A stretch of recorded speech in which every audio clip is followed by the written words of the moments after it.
Hello everyone and welcome back to the day 2 of the Magnus Carlsen Invitational knockouts. It's Wesley versus Alireza Firouzja, and this is game 2 of their match. Game 1 ended in a draw. And if you remember from yesterday, Wesley really crushed Alireza. He won the first 2 games and ended the third one in a draw to claim the match. And now Wesley is on a very nice path to winning winning the semifinals, the quarterfinals and qualifying for the semifinals. And this is one extremely impressive game. Features a move that it's just one of those moves that you wanna immediately tell about your friends in the bar and the library. That being said, let's check out the game. So can Firouzja bounce back, or will Wesley just take it all? So Wesley with the white pieces opens with e4, and Firouzja again tries what he tried yesterday, and that is c6. He goes for the Caro-Kann defense.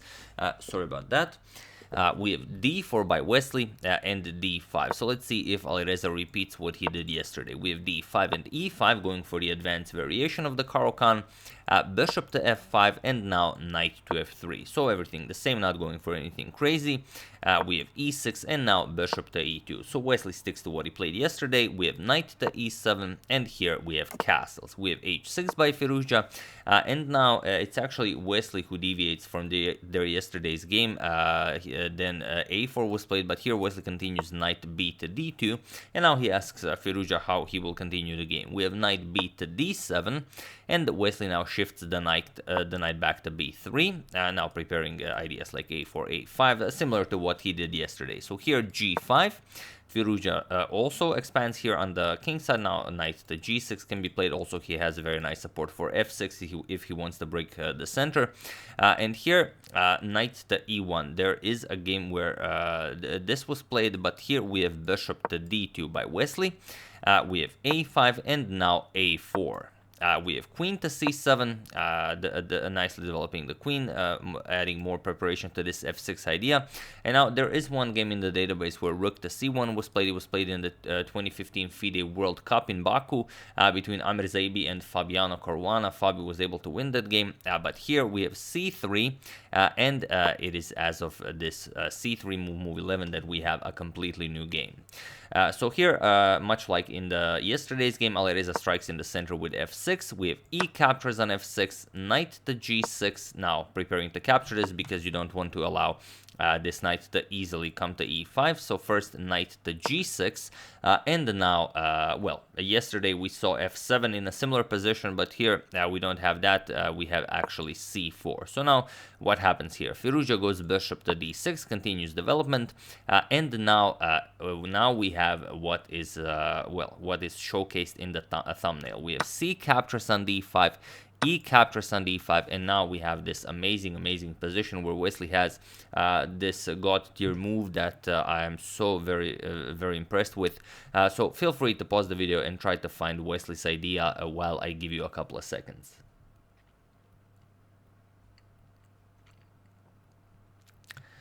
So for those of you who were able to do it, congratulations. You definitely have a bright future in chess. And for those of you who just want to enjoy the show, it's bishop to d3. Just like that, offering a full piece. Although of course black can just capture this, it's even more complicated if black decides not to capture this, because how do you save this bishop? There really is no good way to do it. You could play something like bishop to e4, but this is just crazy. I will just show you a little bit of what happens if you play bishop to e4. So we would get bishop captures on e4, d captures, and now knight to e5, going after the knight on g6. And now, okay, black doesn't mind. Black can very happily capture in the center. Knight d captures on e5, d captures on e5, and now bishop captures on e5. But now comes knight to c5, and here you can see that black really has a lot of problems, and it's not at all clear what do you do here. You could capture on h2 with check. There's always that. So let's see what happens there. Bishop captures with check. King to h1, and your king is still in the center of the board. Not much you can do here. So let's say you decide to castle queenside here. Well, now the problem is this knight to e6 move that forks the rook and the queen, and the white just wins material, and it's gonna Wesley will have a much better game. So instead of castling queenside here, you might continue with bishop back to e5, just a nice safety move, but then queen to g4, cutting off the king from castling queenside. And now after bishop captures on f6, let's say, now you get this queen captures on e4 check, connecting with the knight here, so you have to block knight e7, and now rook f to e1. And again, what do you play here? There's not all that much you can do. If you castle, then again we have this knight to e6 move, forking the queen and the rook. And if you don't castle, I mean, look at this position, it's just well, how do you play this? You could castle queenside, but still queen e6 check picks up the bishop on f6, so even that's not playable. So after this bishop to d3, Alireza has quite a lot to consider, but bishop to e4 simply doesn't work. So Alireza says, all right, let's capture the bishop, and this is in fact the best move. So bishop captures on d3 was played, and now bishop captures on a5. This is the plan, attacking the queen and preparing queen captures on d3 and connecting with the knight on g6. This is amazing stuff. So rook captures on a5, grabbing that bishop, and now queen captures on d3. Now the knight and the rook are under attack here, so you have to save one of them. Of course, you're not gonna give up a full piece, so king to f7 has to be played, and now knight captures on a5. We have queen captures on a5, and now queen to f5. What do you play here? Now the rooks are coming to e1. Either of the rook can come here. Knight to e5 will be very strong if it happens. So here we have queen back to d8. The queen needs to help out with the defense here. Now going after this pawn. If you're wondering why not just capture the pawn right away, well, it's very much too dangerous, because now you've removed one of the defenders of the e5 square. Knight to e5 check is just deadly. You have to capture, otherwise queen captures on g6 is happening. So after knight captures, pawn captures, now you have a nice double attack here, and there's just nothing you can do here. So instead, after queen to f5, Alireza goes back, queen to d8, and now rook a to e1. The other rook can also come to e1, matter of preference really. And now again, what do you play here? We have, well, you have to prevent queen to e6 check, that's going to be deadly. So Firouzja decides to go for knight to f8, now guarding the e6 square, but now you allow something else. And Wesley is just relentless here. He goes rook to e7 with check, continuing the attack in the greatest possible way, and you don't really have anything here. If you move the king, it's mate in one, so rook to g7 would be checkmate. So what Alireza did here is, of course, he captured with bishop captures on e7 check, without check. Pawn captures on e7 with check.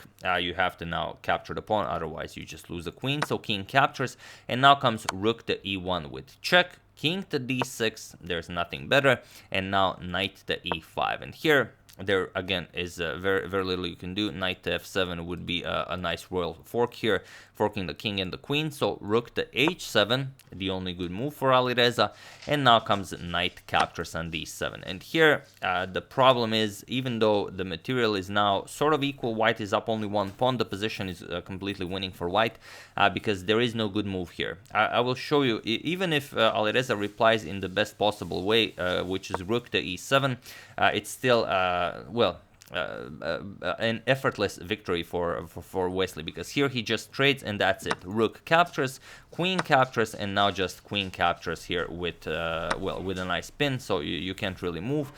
King captures on d7, and now captures and captures, and here we have this endgame where white is up a pawn with pawns on both sides of the board. It's a completely winning endgame for white, and both of them know this, so obviously Alireza did not go for that. Alireza played queen captures on d7 instead, but now it's even worse, because of course now you all see what happens.